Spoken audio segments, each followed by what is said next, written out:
I crossed into Michigan's Upper Peninsula somewhere past midnight with my gas gauge kissing empty and my phone shut off to save the battery. The battery thing was practical. I only had Wi-Fi anyway, no service plan, so keeping it dark made sense. That's what I told myself. Really, it just matched the rest of my situation. No plan, no money, no clue what I was doing up here except putting distance between me and Green Bay. My license was suspended. Had been for 3 months. Didn't stop me from driving because I needed to get somewhere that wasn't Wisconsin, and a bus ticket cost money I didn't have. So I drove. Kept to back roads when I could, stayed under the limit, didn't do anything stupid. Well, stupider. The duffel bag in the passenger seat had most of what I owned. Couple changes of clothes, a phone charger, some old mail I probably should have thrown out. Toothbrush. That was about it. I'd left the rest in a storage unit I'd stopped paying for 2 months back, which meant it was gone by now. Didn't matter. Wasn't anything I needed. The road up from Green Bay had been empty, just trees and darkness and the occasional truck going the other direction. I'd passed Escanaba maybe an hour ago, kept going because I didn't know where I was headed, and stopping felt like admitting I was lost. The heater in my car worked half the time. This wasn't one of those times. January in the UP, and I was breathing fog, hands numb on the wheel. Then I saw the sign. Circle K, one of those tall ones they put by the highway so you can spot it from a mile out. And below the logo, smaller, on one of those reader boards with the black plastic letters, now hiring, apply inside. I figured it was worth a shot. Or maybe I didn't figure anything. I just needed gas, and the place was open, and I was tired enough that pulling in felt easier than thinking about what came next. The exit led me onto M35, which was empty except for some tire tracks in the slush. The Circle K sat back from the road a little, parking lot way too bright for... I checked the dashboard clock, 2:43 in the morning. They had those big overhead lights going full blast, the kind that turn everything flat and washed out. Made the whole place look fake, or new, or both. No cars in the lot, not one. That bugged me a little. I mean, it was a gas station off a state highway. Middle of the night, sure, but still. You'd expect someone, a truck, maybe, somebody getting coffee before a long haul. But the lot was just empty pavement and snowbanks and those 2 bright lights making everything look staged. I pulled around back instead of parking out front. Partly because my car looked like hell, a 2006 Civic with a busted taillight and a dent in the rear quarter panel, and I didn't want anyone seeing it if I went inside to ask about the job. Partly because if someone ran my plates, I was probably screwed. The suspended license thing. So I parked behind the building where the dumpsters were, next to a snow pile taller than my roof, and killed the engine. Sat there for a second. My hands were shaking. From the cold, I figured. Or from being awake too long. I'd been driving for 6 hours, and I hadn't eaten since yesterday afternoon, some gas station burrito that hadn't agreed with me. I was running on nothing. I got out. The air hit me hard, that kind of cold that goes straight through your jacket and sits in your chest. I zipped my hoodie up all the way and shoved my hands in my pockets and walked around to the front. The sliding doors opened when I got close. Automatic. I stepped inside, and the heat was immediate, dry and stale, with that burned coffee smell underneath. The kind of smell you get when a pot's been sitting on the burner for hours. It was everywhere. I stopped just past the doors and looked around. The place was perfect. That's the word that came to me. Not clean, though it was clean, but perfect. Like someone had just gone through and straightened everything. The shelves were faced, all the products lined up with their labels forward. The chip rack looked full, no gaps. The candy bars by the register were sorted by type. Even the coffee station looked squared away, napkins stacked, lids organized by size. It felt staged. That's the best way I can put it. The whole store felt like it was waiting for something. I walked down the first aisle, past the motor oil and windshield washer fluid. My boots squeaked on the tile. That was the only sound. No music playing, no hum from the coolers. Just my footsteps and the faint buzz from the overhead lights. The register area was empty. Nobody behind the counter. I stopped in front of it and waited. Figured someone would come out if they heard the door chime. But nothing. Just the quiet and that coffee smell and the lights buzzing. There was a bell on the counter. One of those little silver ones you're supposed to tap for service. I didn't touch it. Felt rude, I guess. Or maybe I was just buying time. I wasn't sure what I was going to say if someone actually showed up. Hey, I saw your sign. I need a job. Also, I'm probably not supposed to be driving. Didn't seem like a strong opener. I glanced at the security camera above the register. Little black dome in the ceiling, lens pointing down. I wondered if anyone was watching. Wondered if they'd already seen me pull around back and were calling the cops right now. Then I heard footsteps. Someone was coming from the back. Not in a hurry, just walking. I straightened up a little, pulled my hands out of my pockets, tried to look like I belonged there and not like someone who'd been living in his car. The door behind the counter, one of those unmarked employee doors, opened, and someone finally came out. The woman who came through the door wore a dark red Circle K polo tucked into black slacks. Her hair was pulled back tight, and she had the kind of posture that made you stand up straighter without thinking about it. She stopped behind the register and looked right at me. Not surprised, not curious, just looked at me like she'd been waiting. "Help you?" she said. "Yeah." I cleared my throat. Saw the sign outside, the hiring one. She nodded once. "Reese Patterson. I manage this location." "Eric," I said. Didn't give her the last name yet. Figured I'd see where this went first. She kept her eyes on me. They were brown, calm, totally unreadable. "You looking for overnight?" "Yeah. Nights work better for me." "Good," she said, "because that's what I've got." I waited for her to pull out an application or ask me literally anything about my work history. She didn't. Just stood there with her hands flat on the counter. "Had a guy on overnights," she said after a second. "Quit mid-shift 2 nights ago. Walked out the door around 4 in the morning and never came back. Didn't call, didn't text. Left the register open and the door unlocked." "That sucks," I said because I didn't know what else to say. "It does." She tilted her head slightly. "You have transportation?" I almost laughed. "Yeah, I've got a car." "You local?" "Passing through," I said. "But I can stick around if the work's steady." She didn't ask where I was passing through from or where I was planning to go. Didn't ask if I had a place to stay or why I was applying for a job at almost 3 in the morning. Just kept looking at me with that same flat expression. "You ever work retail?" she asked. "Couple places, gas stations mostly, 1 grocery store." All of that was true. I'd worked a Speedway in Wausau for 8 months and a Pick and Save before that. Got laid off from the Pick and Save when they cut overnight stocking. The Speedway thing ended when I had to leave town in kind of a hurry, but I didn't think she needed to know that part yet. "You good with long shifts alone?"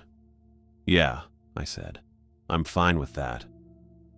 She nodded slowly. Then she said, "When can you start?" That caught me off guard.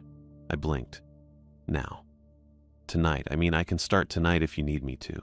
"I do." "Okay." I tried not to sound too eager, tried to sound normal. "I can do that.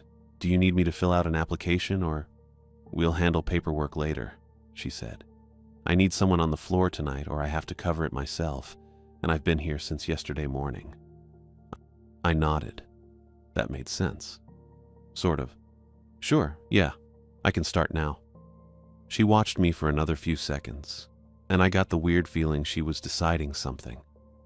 Then she reached under the counter and pulled out a laminated card.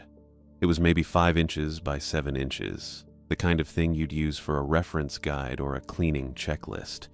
She slid it across the counter toward me. "These are the overnight procedures," she said.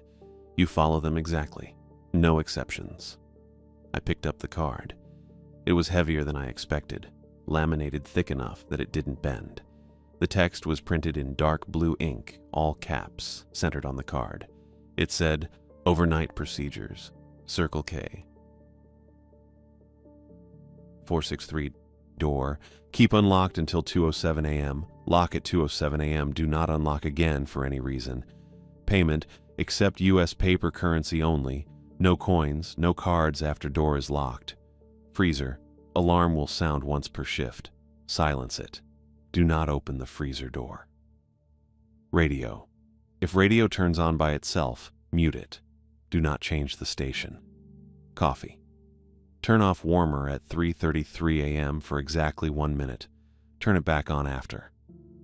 I read it twice. Then I looked up at her. Is this serious? Yes. The door thing, I said. You want me to lock it at exactly 2:07? Yes. Why 2:07? Those are the procedures, she said. No inflection, no explanation. I looked back down at the card, and no coins. Why no coins? You follow the list, Eric. You don't need to know why. That should have been a red flag. That should have been the moment I said thanks, but no thanks, and walked back out to my car. But I didn't. Because I needed this. Because my gas tank was almost empty and my phone was dead and I had maybe $30 in my wallet and nowhere else to be. Okay, I said. She kept watching me. You understand? You follow these exactly. Yeah, I got it. I don't care what happened before you walked in here, she said. Her voice didn't change. Still calm. Still even. I don't care where you came from or what you're running from. You follow store procedures and we won't have a problem. My stomach tightened. I didn't say anything. She reached into her pocket and pulled out a small key on a white plastic tag. She set it on the counter next to the laminated card. Office is in the back. You can keep your things there. There's a microwave and a mini fridge if you bring food. Bathrooms next to the storage room. I picked up the key. It was warm from being in her pocket. Shift starts now, she said. Ends at 6 a.m. I'll be back at 6 sharp to close out the register and go over paperwork. Okay. She stepped back from the counter and grabbed a coat that was hanging on a hook near the employee door. She pulled it on and buttoned it up, not in a hurry, but not wasting time either. Then she looked at me one more time. You have a phone? Yeah. Number? I rattled it off. She pulled her phone out, typed something, and put it back in her pocket. Didn't call me to check. Didn't text. Just saved it, I guess. Any questions? She asked. I had about 100. I went with, what do I do if someone tries to come in after the door's locked? Tell them you're closed, even though it's a 24-hour store. After 2:07, you're closed, she said. They can come back in the morning. Got it? She walked past me toward the front doors. They slid open automatically and the cold rushed in, sharp and immediate. She stopped just outside and turned back. 6 sharp, she said. I'll be here. Then she walked off into the parking lot, and the doors slid shut behind her. I stood there for a minute, just holding the key and the laminated card. The store was completely silent again, except for the buzzing from the lights. I heard a car start somewhere outside. Hers, probably. And then the sound faded as she drove off. I looked down at the card again. Door. Keep unlocked until 2:07 a.m. Lock at 2:07 a.m. Do not unlock again for any reason. I checked the wall clock behind the register. It was 2:51. So the door thing didn't matter tonight. I'd already missed that one. Payment. Accept U.S. paper currency only. No coins, no cards after door is locked. That was weird, but not impossible. Maybe they'd had problems with the card reader or counterfeit coins. Maybe it was some corporate policy I didn't know about. The first hour was boring. That's what got me, I think. How normal it felt. I found the office and back, Just a desk, a folding chair, and the mini fridge Reese mentioned. I tossed my hoodie on the chair and went back out front. The store stayed quiet. No customers, no cars on the road outside. Just me and the hum of the coolers, which I could actually hear now that I wasn't focused on Reese's voice. I restocked the coffee station, wiped down the counter, checked the register even though I hadn't rung anything up yet. The laminated card sat next to the cash drawer. I read it again, slower this time, trying to figure out what Reese's deal was. The rules were weird, sure, but I've worked for weird managers before. One guy at the Speedway made us arrange the chips by color instead of brand. Another one timed our bathroom breaks. People get particular about dumb stuff when they're in charge too long. That's what I told myself anyway. At 3:18, the door chimed and two guys walked in. Both older than me, maybe mid-40s, wearing work coats and boots caked with snow. They didn't look at me, just headed straight for the back wall where the cooler was. I stayed behind the register and watched them grab a case of Busch Light. One of them, sandy hair, stocky build, carried it up front while the other one trailed behind. They moved like people who'd been awake too long. "Pack of Marlboro Reds," the first guy said. He didn't make eye contact. "Sure." I grabbed the cigarettes from the rack and scanned them, then the beer. $32.50. He pulled out two 20s and set them on the counter. I made change and slid it back. He took the bills, left the coins. "Thanks," I said. He nodded once. The second guy, thinner, darker hair, still hadn't said anything. They turned and walked out together, the door chiming again as they left. I watched their headlights sweep across the parking lot and disappear back onto the highway. Normal. Completely normal. I pocketed the coins and went back to waiting. Around 4, another car pulled in. Big plow truck with county markings on the side. The driver came in alone, boots tracking slush across the tile I'd mopped 20 minutes earlier. He was tall, broad-shouldered, wearing a reflective jacket over coveralls. He didn't look at me either. "Pump 3, he said. His voice was low, clipped. 40. I punched it in. He handed me two 20s, exact change, and walked out before I could say anything. The truck rumbled to life and pulled away, plow blades scraping faintly against the asphalt. I grabbed the mop again. That was the whole shift so far. 3 customers, 0 problems. I kept glancing at the laminated card, trying to make the rules fit what I was seeing. The door thing didn't matter anymore since I'd missed the 2:07 cutoff. The coffee warmer was easy. Just flip it off at 3:33 for a minute, then back on. I'd already done that one. No drama. The freezer alarm was the only rule I hadn't dealt with yet. I figured it'd be straightforward. Alarms go off all the time in stores. Usually it's a temperature sensor or a door left open. You hit the button, it stops, you go back to work. Reese made it sound like a big deal, but Reese made everything sound like a big deal. I almost had myself convinced she was just paranoid. Then the alarm went off. It was 1:40 exactly. I know because I checked the clock right after. The sound wasn't loud, just 2 short chirps from somewhere behind the back wall, high-pitched, insistent. I jumped anyway. Something about the silence before it made the noise feel bigger than it was. I walked to the back and found the panel next to the storage room door. Just a little white box with a red light blinking and a button labeled Silence. Standard setup. I'd seen the same model at the Speedway. I pressed the button once. The light stopped blinking. The chirping stopped. Easy. I turned to head back to the register and the alarm chirped again. Twice, same as before. I stopped. Looked back at the panel. The red light was blinking again, same rhythm as before. Okay, fine. Sometimes alarms do that. Residual signal or something. I reached out and hit the button again. The chirping stopped. The light went dark. And that's when I remembered the rule. Silence once. Do not silence a second time. My hand was still on the button. I stared at the panel, my brain catching up about 3 seconds too late. The rule said once.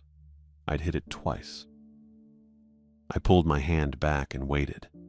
The panel stayed dark, no chirping, no blinking light. Just the faint hum of the freezer running somewhere behind the wall. It should have felt like a relief. Problem solved, alarm off, back to work. It didn't. I stood there for probably a full minute, just watching the panel, waiting for something to happen. Nothing happened. The freezer kept humming. The light stayed off. The store was quiet again. I turned and looked at the freezer doors. Big glass panels running the length of the back wall, fogged up from the cold. Everything inside looked normal. Rows of frozen pizzas, bags of ice. Packaged meals stacked neatly behind the glass. Nothing out of place. But something felt off. I walked back to the register and picked up the laminated card. Read the freezer rule again. A freezer alarm will sound once per shift. Silence once. Do not silence a second time. It didn't say what would happen if I did. No consequence listed. No explanation. Just the instruction, plain and simple, and I'd already ignored it. I set the card down and rubbed my face. Maybe it didn't matter. Maybe the rule was there because the alarm had a glitch. Silence it twice and it stays off. Silence it once and it keeps going. Some backwards wiring thing. That would explain why Reese made it sound important. She didn't want people messing with it all night. That made sense. Except it didn't explain why she phrased it like a warning. I kept staring at the freezer doors. They looked the same as before. Same fog, same products. But I couldn't shake the feeling I'd just done something I wasn't supposed to undo. Crossed a line I can't uncross. That's how it felt. I tried to let it go. Went back to the counter, straightened the candy bars for the third time, checked my phone even though it was still dead. The clock behind me ticked forward. 1:43. 1:44. The door chimed. I looked up fast, my chest tightening before I could stop it. Someone stepped inside. The door chime sounded at 1:55. I looked up fast, chest still tight from the freezer thing, and saw a man step inside. He was maybe 50, maybe older. Hard to tell. He wore a canvas coat that looked soaked through, darker around the shoulders and collar, and no hat. That hit me first. Nobody goes out in this cold without a hat. Not up here. He moved slow, real slow. Each step looked like it took effort, like he was dragging something heavy behind him that I couldn't see. His boots didn't squeak on the tile. They just made this dull thud, one after the other, while he walked towards the cooler section. I watched him the whole time. Couldn't help it. He stopped at the drink cooler, opened the door without hesitation, and pulled out a bottle of water. Just one. Then he turned and walked back toward the register with that same dragging gait. And that's when I really saw his eyes. They were flat. Completely flat, like someone had painted pupils onto glass and stuck them in his face. No reflection, no movement, just this dead stare that didn't track right. He looked at me, but not at me, you know? Like his eyes were aimed in my direction, but not actually seeing anything. I felt my shoulders tense up. He stopped in front of the register and set the water bottle down. Then he reached into his coat pocket. Slowly, everything about him was slow, and pulled out a crumpled bill. A 5, I think. He smoothed it against the counter with one palm, the motion careful and deliberate, and then he reached into his pocket again and pulled out coins. Old coins. I could tell right away they weren't normal quarters or dimes. They looked tarnished, darker, with edges that seemed worn smooth. He set them down one by one next to the bill. 3 of them. Each one made a small clink against the counter. I scanned the water bottle. $1.79. Just the water? I said. He didn't answer, didn't nod, just stood there with those painted-on eyes staring past me. I looked at the crumpled 5 and the coins sitting next to it. Then I looked at the laminated card still lying near the register, the rules printed in all caps. Only U.S. paper currency. No coins or cards after door lock. The door wasn't locked. I'd missed that deadline. But the rule was still there, and something about this guy made me want to follow it anyway. "I can't take coins," I said. Kept my voice even. "Just bills." He didn't react, didn't move. Just kept standing there, and then, real slow like before, he pushed one of the coins forward with his index finger, slid it across the counter toward me maybe 2 inches. Then he stopped and waited. I stared at the coin, at him, back at the coin. "Only bills," I said again. He pushed the coin another inch. My hand was already reaching for it. I don't know why. Maybe because I didn't want him standing there anymore. Maybe because some part of me figured a coin still counted as payment, technically, and I could just take it and make him leave. Maybe I was just tired. I picked up the 5 and the coin, left the other 2 sitting there. The coin felt warm. That stopped me. It was cold as hell outside, and this guy's coat was soaked, but the coin in my palm felt warm. Not hot, just warm, like it had been sitting in sunlight for an hour. I held it for a second too long, feeling the heat of it, and then I dropped it near the register. It clinked against the counter and rolled a few inches before settling flat. I made change from the 5, $3.21, put the bills in his hand. He took them without looking, folded them once, and slid them into his coat pocket.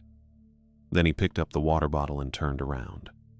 He walked toward the door with that same slow, dragging gait, each step heavy and wrong, and I watched him go. The doors slid open when he got close. He stepped through, and then he just kept walking across the parking lot, past the first set of pumps, and I swear to God he vanished. Not like he walked out of sight. Not like he got into a car or turned a corner. He just stopped being there. 1 second I could see his shape moving between the pumps, and the next second there was nothing. Just empty lot and darkness. The doors slid shut, no chime. I stood there staring at the glass, waiting for the sound, but it never came. The door had opened, it had closed, but the chime didn't go off. I looked down at the coin sitting near the register. It was still there. Still warm, probably. I didn't touch it again. The clock above the register read 1:58. I stayed at the counter, didn't move, didn't straighten the candy bars or check my phone or do anything, just stood there and stared at the parking lot through the windows, watching for movement that didn't come. At 2:04, the radio turned on. I heard the click first, sharp and clear, like someone had pressed a button. Then the hiss started, low and steady, coming from the speakers mounted in the ceiling near the coffee station. No music, just static, the kind that sounds almost like breathing if you listen too long. I looked at the laminated card. If the radio turns on by itself, mute it. Do not turn it off. Do not change the station. I walked over to the coffee station. The radio sat on a shelf underneath the counter, a small black unit with a digital display and a row of buttons across the front. The display showed 104.7, but the station didn't matter. The hiss kept going, unchanging, and then I heard the voice. It was faint, buried under the static, but it was there. A man's voice, flat and monotone, speaking in the same rhythm as a weather report, steady, methodical. But instead of temperatures or wind speeds, he was saying names. Patterson, Michael, Drummond, Sarah, Coleman, 18, David. I stood there listening. Couldn't help it. The names kept coming, one after another, no pause between them, and I didn't recognize any of them. The voice didn't inflect, didn't emphasize, just kept listing names in that same dead tone, and underneath it all, the hiss kept going. I pressed the mute button. The voice cut off. The hiss dropped to almost nothing, just a faint buzz in the background that I could still hear if I focused on it. The display still showed 104.7. The power light still glowed green. I stepped back from the radio. The hiss stayed quiet. Didn't get louder, didn't change. Just this barely there buzz that sat in the air and refused to leave completely. I walked back to the register and stayed there, planted my hands on the counter and kept my eyes forward, locked on the parking lot and the windows and anything that wasn't the freezer aisle. I didn't look toward the back of the store, didn't check the alarm panel, didn't go near the storage room or the office or the bathroom. I just stayed put and listened to the faint hiss coming from the coffee station and told myself the shift would end at 6. At 2:06 a.m., headlights swung into the lot. I looked up from the register. The lights came in fast, too fast, and didn't slow down the way normal cars do when they're looking for a pump. The vehicle slid sideways across 2 spots right in front of the entrance, tires skidding on slush. Beat-up SUV, Ford Explorer maybe. Older model with a dent in the driver's side door and a cracked taillight. The driver's door opened and someone got out. I couldn't see much through the glare of the headlights still pointing at the glass, but I caught the outline. Medium height, ponytail, some kind of jacket with reflective strips. She walked straight to the entrance and grabbed the door handle, pulled hard. The door didn't budge. She yanked again, harder, and I saw her face through the glass. Young, maybe mid-20s. Sharp eyes that locked on me immediately. I was already moving. I don't know why. Maybe because she looked pissed, and I didn't want to deal with that through a locked door. Maybe because the SUV was blocking the entrance, and I figured she wasn't leaving until she got what she wanted. I reached the door and hit the unlock button on the side panel. The mechanism clicked, and she pulled the handle again. The door slid open, and she stepped inside, bringing cold air and the smell of diesel exhaust with her. I glanced at the clock behind the register. 2:07. My stomach dropped. I watched the numbers flip. The 7 blinked once and held. I locked the door immediately. Hit the button and heard the mechanism engage again. My hand stayed on the panel for a second longer than it needed to, fingers pressed against the plastic. The key was in my other hand. I squeezed it hard enough that the teeth dug into my palm. The rule said exactly 2:07. Not 2:06, not 2:08. Exactly 2:07. I'd missed it by maybe 15 seconds, 20 at most. I turned back to her and she was already walking toward the register. She wore a sheriff's deputy uniform under a winter patrol jacket, duty belt with a gun, taser, cuffs. Ponytail pulled tight enough that it looked painful. She had the kind of face that didn't waste energy on expressions. "Deputy Molly Murray," she said, not loud, just clear. "Got a call about a stranded vehicle behind the building." I didn't say anything. My brain was still stuck on the clock. "That your car?" she asked. I nodded. "Yeah." "You the owner?" "Yeah."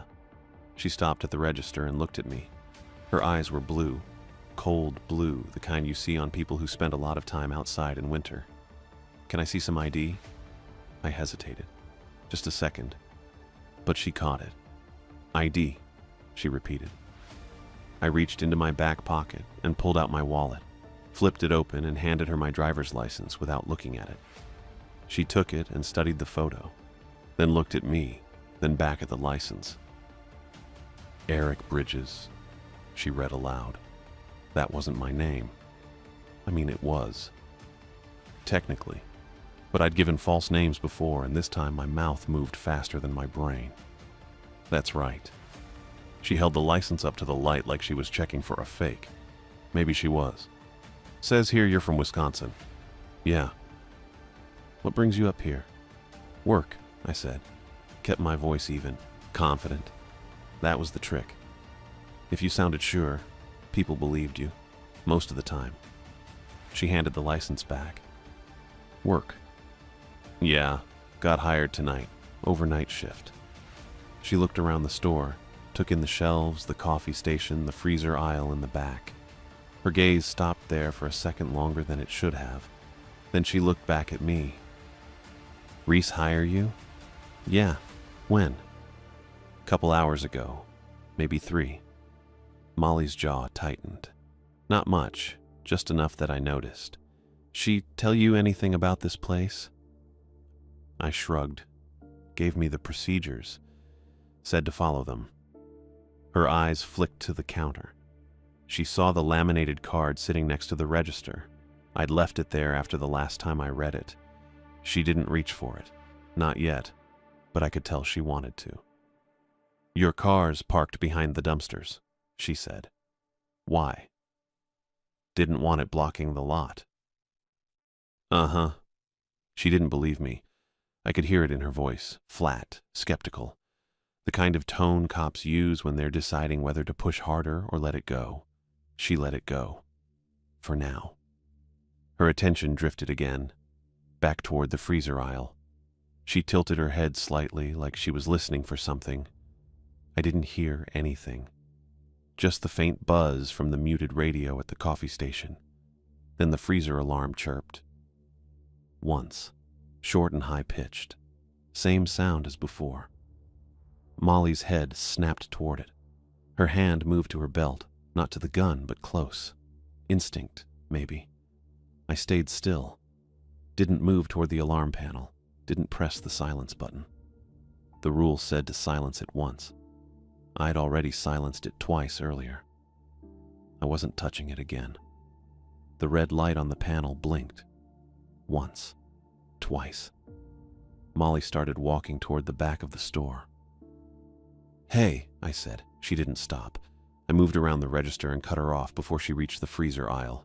Stepped right in front of her, close enough that she had to stop or run into me. It's out of order, I said. She looked at me. What is? The freezer.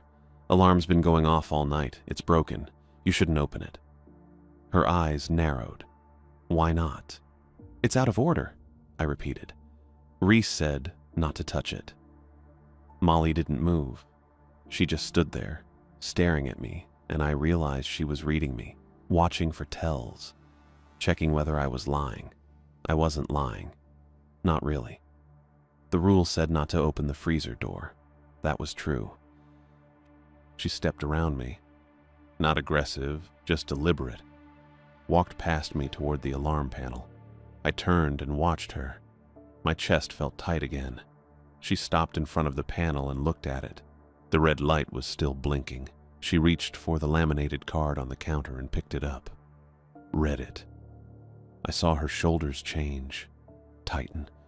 Her grip on the card shifted and her knuckles went white. Reese gave you this? She asked. Yeah. And you've been following it? I didn't answer right away. She turned and looked at me. Yeah, I said. She set the card down on the counter, carefully, like it might break. Reese has cycled through 3 overnight clerks in 2 months. I didn't know what to say to that. 3, Molly repeated. First one quit after 1 shift. Second one lasted a week. Third one left 2 nights ago in the middle of his shift. Didn't call, didn't text, just walked out and never came back. I swallowed. My throat felt dry. You know what they all had in common? She asked. I shook my head. They all followed the rules. The freezer alarm chirped again, louder this time. Not just 1 chirp, 2, 3. Rapid, like it was angry. Molly's hand went to her gun, not drawing, just resting there. I looked at the panel. The red light was blinking faster now. The chirps kept coming. 4, 5.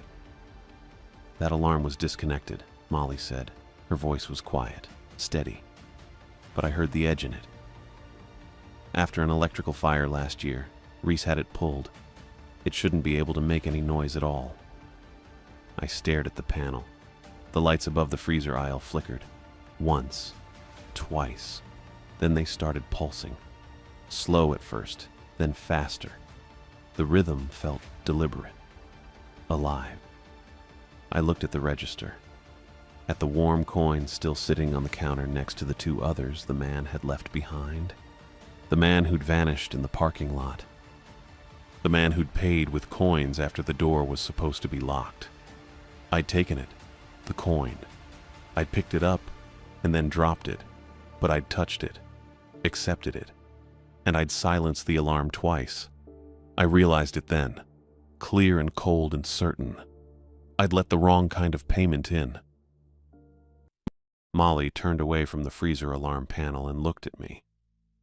"You have security cameras in here?" I nodded. "There's one up front, above the register." "Show me the footage." I hesitated. Not because I didn't want to, because I wasn't sure what we'd see. She read it on my face. "Now, Eric." I walked to the back office with Molly, following close enough that I could hear her jacket rustle with each step. The alarm kept chirping behind us. 5 rapid bursts, then a pause, then 5 more. The pattern didn't change. The office was exactly how I'd left it. My hoodie on the folding chair, the mini fridge humming in the corner, a desk with a computer monitor that I hadn't touched all night because Reese said we'd do paperwork later. I sat in the chair and moved the mouse. The screen lit up showing a login prompt. I tried admin with no password. It worked. That should have been funny. It wasn't. Molly stood behind me, close. Her hand still rested on her gun. The desktop had one folder labeled security, and I double-clicked it. A grid of camera feeds opened. 4 squares: register view, front door, pump area, backlot. "Pull up the pumps," Molly said.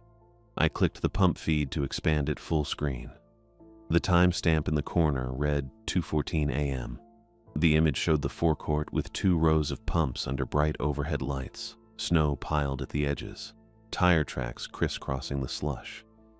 And between pump 3 and pump 4, the wet-coated man stood perfectly still, not walking, not moving toward a vehicle, just standing there in the middle of the frame with his arms at his sides and his head facing forward. "That's him," I said. My voice came out quieter than I meant. Molly leaned in. "How long has he been there?" "I don't know. He left maybe 10 minutes ago. Walked out and just..." I stopped. He disappeared, between one step and the next. She didn't tell me that was impossible. She just watched the screen. The man didn't move, not his arms, not his coat. The fabric didn't shift in the wind and his breath didn't fog. He looked like a photograph dropped into live footage. 1 minute passed, then 2. "Rewind it," Molly said. "Show me when he walked out." I dragged the timeline back to 1:58 and hit play. The doors slid open. The man stepped through and walked across the lot with that same slow, dragging gait. He passed the first pump, then the second. Then he stopped. Right there between 3 and 4. And he didn't vanish. He just stopped walking and stood there, completely still. I kept watching, waiting for him to move again or fade or do anything. He didn't. At 2:01 on the timestamp, his head began to turn, slow, precise, like it was on a mechanism instead of a neck. His face came into view. The camera was grainy, and the distance made details hard, but I could see his eyes. They didn't reflect the overhead lights. They didn't blink. They looked flat and smooth, and the color was wrong. Pale, metallic, like blank coins. Molly's breath caught. Just a small hitch, but I heard it. Behind us, something shifted. A soft sound. Pressure building against the office door like someone leaning their weight on it from the other side. I turned in the chair. The door was closed. No gap underneath. No shadow. Molly's hand moved to her gun, not drawing it, just resting her palm on the grip. The pressure increased. I could see the door bowing inward slightly at the center. The metal handle didn't move, but the frame creaked. Then from the front of the store came a sound I recognized. The lock mechanism. Click, deliberate, clean, unmistakable. I'd locked that door myself less than 10 minutes ago. I'd heard the bolt slide into place. Now I heard it slide back. Molly looked at me. "Did you..." "No." The muted radio hiss changed. Not louder, just different. The shape of it shifted from flat static to something with texture, rhythm, almost like breathing, but not quite. I stood up fast enough that the chair rolled backward and hit the wall. The hiss pulsed. Once, twice, 3 times. And I understood. I don't know how. There were no words, no voice underneath the static, but the meaning was there in my head as clear as if someone had spoken it directly into my ear. It wanted the coin back. Not as payment, not as money. As a promise I'd already accepted. Molly must have seen something on my face because she moved past me toward the door. "We're getting out of here." "Wait," I grabbed her arm. "The coin, it's still out there, on the counter." She pulled free and pushed the office door open. The pressure was gone. The hallway to the front was empty and lit and normal. We walked back to the register. The coin sat where I'd dropped it. Small, tarnished, warm. Molly picked it up without hesitating. She turned and walked to the trash can near the coffee station and tossed it in. The coin didn't fall. It hit the plastic bag lining the can and bounced once, then landed balanced on its edge, perfectly vertical. Humming, not loud, just a faint vibration that I felt more than heard. Molly stared at it. "That's not—" The hum grew louder. I grabbed a paper towel from the dispenser and used it to pick the coin up. It was warm through the paper. Hot, almost. I wrapped it tight and shoved it in my pocket, then grabbed the laminated rule card off the counter where Molly had left it. "Come on." I pulled her back toward the register. The front door glass began to fog, slowly, from the outside, like warm breath. I checked the clock. 3:32. My chest tightened, not from fear, from recognition. What? Molly was watching me. I set the towel-wrapped coin down on the counter and focused on the coffee station. The warmer, the small red light indicating it was still on. "I have to follow the rules," I said, "the ones that are left. Eric, at 3:33 I have to turn off the coffee warmer for exactly 1 minute. That's the rule." She looked at me like I was losing it. Maybe I was. The clock hit 3:33. I walked to the coffee station and flipped the switch. The red light went dark. The store went quiet. Not normal quiet, unnatural. The hum from the freezers cut out. The buzz from the overhead lights died. Even the faint electrical hum that you don't notice until it's gone. That disappeared too. The muted radio hiss stopped completely, and the front door handle twisted. Hard. Once. Through the fogged glass, I saw a shape pressed too close, the wet-coated man. His face flattened against the pane in a way that didn't match bone. The features spread and distorted. Eyes too wide. Mouth open, but wrong. Molly drew her gun. I watched the clock. 45 seconds. 50. The handle twisted again. Slower this time. Testing. 1 minute. I flipped the switch back on. The red light returned. The hum started again. The radio hiss came back in a sudden rush of static, and outside the man jerked away from the glass. Fast. Violent. Like he'd been shocked. The fog cleared instantly, evaporating in seconds. The wet-coated man stumbled backward 3 steps and stopped in the middle of the lot. Then the freezer alarm started screaming, not chirping, not pulsing. A sustained, high-pitched wail that didn't stop or break or change pitch. Molly turned toward the sound with her gun still raised. "Don't," I said. "Don't silence it. Don't open the door." "Eric, what the hell is—" "I already silenced it twice. I broke that rule. I'm not breaking another one." The scream kept going. Steady. Endless. I picked up the towel-wrapped coin. It burned through the paper now, hot enough to hurt. I walked to the front door. Molly followed. The wet-coated man stood in the lot. Still. Watching.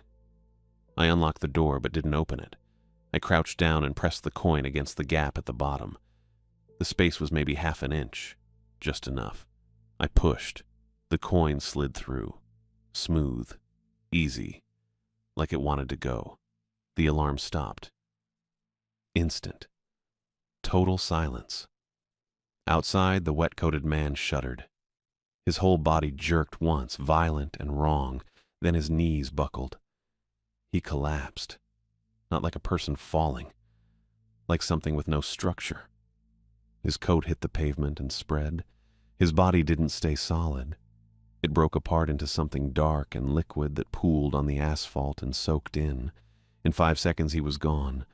Just a wet stain on the ground that faded as I watched. Molly holstered her gun. Her hands were shaking. I locked the door again and stepped back. We stood there in the quiet store with the coffee warmer humming and the freezers running and everything normal except for the fact that nothing was normal. Molly checked her watch. 4 hours until shift change. Yeah. You staying? I looked at the laminated card still sitting on the counter, then at the clock, then at the empty parking lot where the wet-coated man had dissolved into nothing. I don't know. Molly walked to the coffee station and poured herself a cup. Her hands were steadier now. She took a sip and grimaced. This is terrible. It's been on since before I got here. She set the cup down. I'm staying until 6. You can do what you want. I didn't argue. I just went back to the register and stood there like I'd been doing all night, waiting. Nothing else happened. No alarms, no radio voices, no customers. At 5:58, I heard a car pull up, not out front, around back. Molly heard it too.